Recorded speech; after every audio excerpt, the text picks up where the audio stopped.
पिछले एपिसोड में हमने देखा था कि सियो चैन और थ्री आई वुल्फ उस मास्क वाले बंदे से फाइट कर रहा होता है, जिसके बाद सियो चैन कहता है कि आखिरकार ये सारे अटैक कहाँ से आ रहे हैं, इसे खत्म करना ही होगा, नहीं तो यहीं पर हम जिंदगी पर लड़ते रहेंगे और जो आर्मी यहाँ आ रही है वो कभी भी खत्म नहीं होगी, क्योंकि एक इंसान को मारने के बाद दो और लोग जिंदा हो जाते हैं। जिसके बाद हम देखते हैं कि इतने लोगों से इतने लंबे समय तक लड़ने की वजह से उन दोनों की हालत काफी ज्यादा खराब होने लगी थी। अब आगे तो एपिसोड की शुरुआत में हम देखते हैं कि उनकी हालत खराब होने लगी थी, इस वजह से ऐसा लग रहा था कि वो अब और नहीं लड़ पाएंगे, उन्हें जल्द ही कुछ करना होगा, नहीं तो वो मर जाएंगे। सियो चैन उस मैन मास्क वाले बंदे को देखता है और कहता है कि मुझे लगता है कि यही असली बंदा है जो इन अटैक का सोर्स है, मुझे बाकियों पर हमला किए बिना इस मैन मास्क वाले बंदे को पकड़ना होगा, अगर मैंने इसे मार दिया तो उन सभी का भी खात्मा हो जाना चाहिए। इसीलिए वो अपने सारे हमलों के साथ उस मेन मास्क वाले बंदे की तरफ बढ़ने लगता है जो यहाँ पर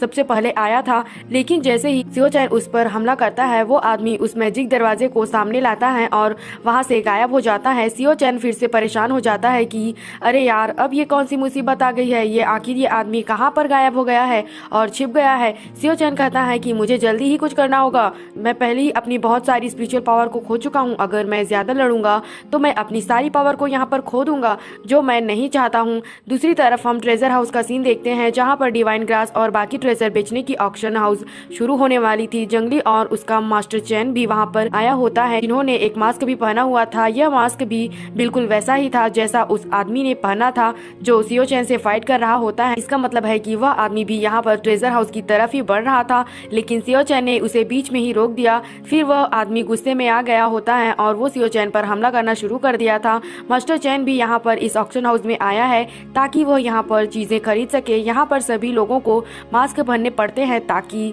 किसी की पहचान ना किया जा सके, ना ही खरीदने वाले की और ना ही बेचने वाले की। नहीं तो अगर कोई पावरफुल चीज खरीद लेता है तो और उसे लेकर वहां से भाग जाता है, उसके बाद में उसके पीछे दुश्मन भी पड़ जाएंगे जो उसे मारकर भी उस चीज को वापस लेने की कोशिश करेंगे। इसलिए सभी की आइडेंटिटी छुपाने के लिए यहाँ पर सभी को मास्क पहनने पड़ते हैं। एक लड़की वहाँ पर तो सभी मेहमानों पर फूल बरसाकर उनका एंटरटेनमेंट कर रही होती है और उस लड़की को देखकर तो सभी लोग एक्साइटेड हो जाते हैं और कहने लगते हैं कि अरे वाह, कितनी प्यारी लड़की है, और देखो तो ट्रेजर हाउस ने कितनी अच्छी व्यवस्था की है यहाँ आए मेहमानों के लिए, आज तो बहुत ही मजा आ जाएगा। वो लड़की जानबूझकर सबका अच्छे से मनोरंजन कर रही होती है ताकि ज्यादा से ज्यादा लोग यहाँ पर आए और वो लोग अगर यहाँ समय बिताएंगे तभी वो महंगी महंगी चीजों को खरीद कर ले जाएंगे। जिसके बाद ऑक्शन शुरू की जाती है। जो बंदा ऑक्शन हाउस का होस्ट था वो सबसे पहले यहाँ एक स्पिरिचुअल पीर को लाता है जिसका नाम था नाइट पोल। ये पहली चीज थी जो यहाँ पर बेचने के लिए लाई गई थी, जिसे भी ये पसंद आए वो इसे वहाँ पर बोली लगाकर खरीद सकता है। इसकी शुरुआती कीमत 1 लाख थी। सभी बोली लगाने लगते हैं कि हम इसके 3 लाख देंगे, हमें दे दो। इस तरह से वहाँ पर बोली जारी रहती है और देखते ही देखते बोली 5 लाख तक पहुँच जाती है। मास्टर चैन जंगली को देख रहा होता है और कहता है कि तुम्हें पता है कि यहाँ पर हमारा टारगेट जो है वो छोटे मोटे ट्रेजर नहीं है, बल्कि हमें स्काई लॉर्ड ने यहाँ पर भेजा है ताकि हम यहाँ पर डिवाइन ग्रास को हासिल कर सके। तो हमें ऐसी किसी भी एरी गैरी चीज को नहीं खरीदना है। वैसे भी ये चीजें तो बहुत कीमती है, लेकिन हम यहाँ पर डिवाइन ग्रास के लिए आए हैं इसलिए हम उसे ही खरीदेंगे। लेकिन तभी वहाँ पर एक बंदा आ जाता है जिसने भी मास्क पहना हुआ था और वो वहाँ पर आकर मास्टर चैन को ग्रीट करने लगता है। मास्टर चैन तो उसे पहचान नहीं पाते कि आखिर ये बंदा है कौन जो यहाँ पर आया है। दूसरी तरफ हम देखते हैं कि सियो चैन ने दरवाजे को तोड़ तोड़कर उसकी एक पूरी लाइन बना देता है, लेकिन फिर भी ये दरवाजे खत्म होने का तो नाम ही नहीं ले रहे थे। ना तो सैनिक खत्म हो रहे थे और ना ही उसकी स्पिरिचुअल पावर खत्म हो रही थी। थ्री आई वुल्फ भी यहाँ पर इतने सारे सैनिकों से फाइट करते करते पगला गया होता है। वो पहले से ही गुस्से में था, इसीलिए अब वो और भी ज्यादा गुस्सा हो गया होता है और वो सभी सैनिकों को मारता जा रहा था। जिसके बाद थ्री आई वुल्फ ने अपनी पावर का इस्तेमाल करके अपने कई सारे क्लोन बना लिया होता है और अब उस वुल्फ के सभी क्लोन भी वहाँ पर फाइट करने लगे थे। अपनी पावर का इस्तेमाल करके वो सभी पर हमला कर रहा होता है और इस वजह से देखते ही देखते कुछ ही समय में हजारों सैनिक मारे गए होते हैं। उस वुल्फ के क्लोन ने वहां पर आतंक ही मचा दिया था और कुछ ही समय में कई सैनिक मारे गए होते हैं। वहां पर सभी सैनिकों का सफाया हो रहा होता है और मेन मास्क वाला बंदा भी उन सैनिकों के बीच में छिपा हुआ होता है। ऐसा इसलिए हुआ ताकि कोई भी यह पता न लगा सके कि आखिर वह कहाँ पर है। अपने सैनिकों को मरता हुआ देखकर उसने वहां पर और भी पावरफुल हमले को तैयार करना शुरू कर दिया होता है ताकि वह किसी तरह से सियो चैन और उसके वुल्फ को मार सके। जिसके बाद सियो चैन कहता है बहुत हो गया, अब बस यार, मैं इस लड़ाई से तो तंग आ गया हूँ, मुझे इसके लिए कुछ तो करना पड़ेगा, वरना ये चीज देखकर तो मेरा पूरा दिमाग ही खराब हो जाएगा।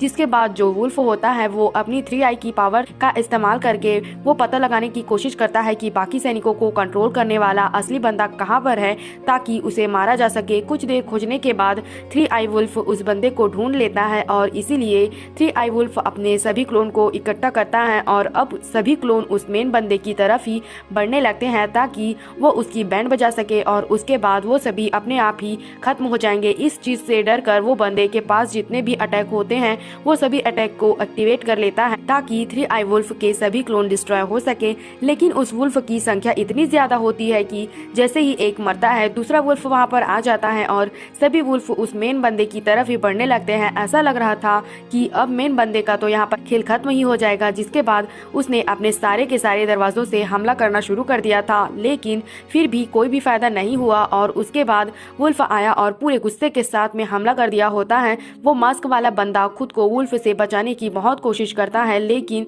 तब भी वहाँ पर मौजूद 3 आई वुल्फ रुकने को तैयार ही नहीं था।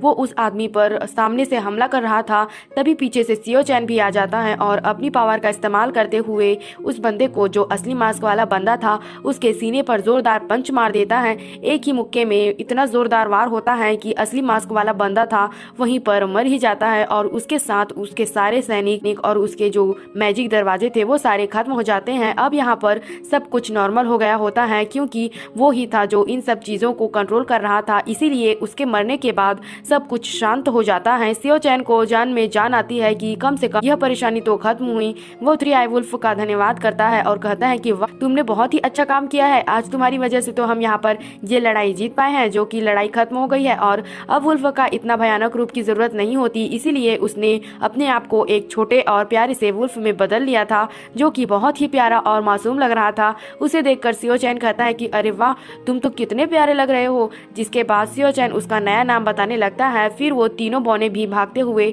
आ रहे होते हैं और वहाँ पर पहुंचकर वो सियो चैन से पूछने लगते हैं कि क्या तुम्हें हमारा ट्रेजर वापस दिलाने में हमारी मदद की है? हमने तुम्हें मूर्ति दी थी तो अब हमारा ट्रेजर हमें लौटा दो, क्योंकि क्या तुम जानते हो कि तुम जिससे लड़ रहे थे वही बंदा है जिसने हमारा ट्रेजर चुराया था। क्या तुमने उसे पकड़ लिया है? अगर तुमने उसे पकड़ लिया है तो हमारे हवाले कर दो, हम उसकी बैंड बजा देंगे और उससे अपना ट्रेजर छीन लेंगे। तभी उस गाड़ी को और उसके अंदर के ट्रेजर को देखकर तीनों बौने का तो खुशी का ठिकाना ही नहीं रहा। अरे वाह, यही है, हमें हमारा ट्रेजर मिल गया, इसमें से एक भी ट्रेजर गायब नहीं है। लेकिन जब उन्होंने गौर से देखा तो उन्हें एहसास हुआ कि नहीं, इसमें से तो एक चीज गायब है जो कि डिवाइन ग्रास थी। हमारा तो मेन ट्रेजर कहाँ गायब हो गया? यही तो हमारा मेन ट्रेजर था। डिवाइन ग्रास का नाम सुनते ही सियो चैन हैरान हो जाता है कि जिस डिवाइन ग्रास की मुझे तलाश थी वो इन बोनों के पास थी क्या?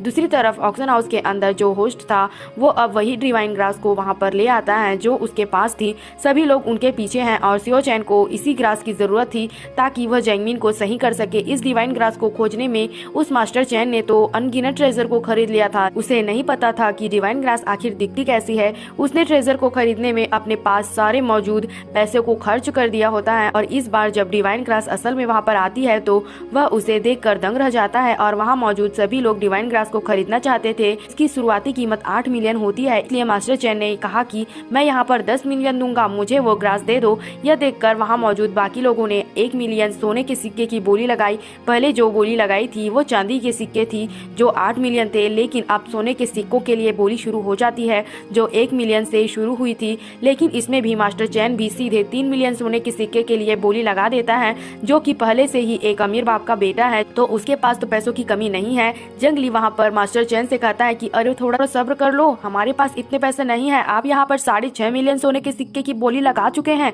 उसे वहाँ पर डिवाइन ग्रास 6.5 मिलियन में मिल तो गया होता है, लेकिन मास्टर चैन परेशान हो जाता है कि हे भगवान, मेरे पास तो 6.5 मिलियन सोने के सिक्के तो है ही नहीं, अब मैं क्या जवाब दूंगा इनको। फिर वहीं पर बूढ़ी औरत आ जाती है जो जैंगमिन का इलाज कर रही थी। वो अपने पास से कुछ सोना निकालती है और मास्टर चैन को दे देती है ताकि वह इसका इस्तेमाल डिवाइन ग्रास को खरीदने के लिए कर सके। लेकिन अभी भी किसी और ने 8 मिलियन सोने के सिक्के की बोली वहाँ पर लगा दिया होता है। इतना तो यहाँ पर मास्टर चैन खुद को भी बेच देगा तब भी इतना नहीं दे पाएगा। लेकिन जैसे ही वो दूसरे बंदे के पास जाने ही वाली होती है कि तभी सियो चैन वहाँ पर आ जाता है और आते ही वो कहता है कि मैं 10 मिलियन सोने के सिक्के दूंगा, मुझे वो ग्रास दे दो। और यह कहने के बाद ही यह एपिसोड यहीं पर खत्म हो जाता है। तो अगर आप अगला एपिसोड भी देखना चाहते हो तो हमारे चैनल को सब्सक्राइब और लाइक ज़रूर करना।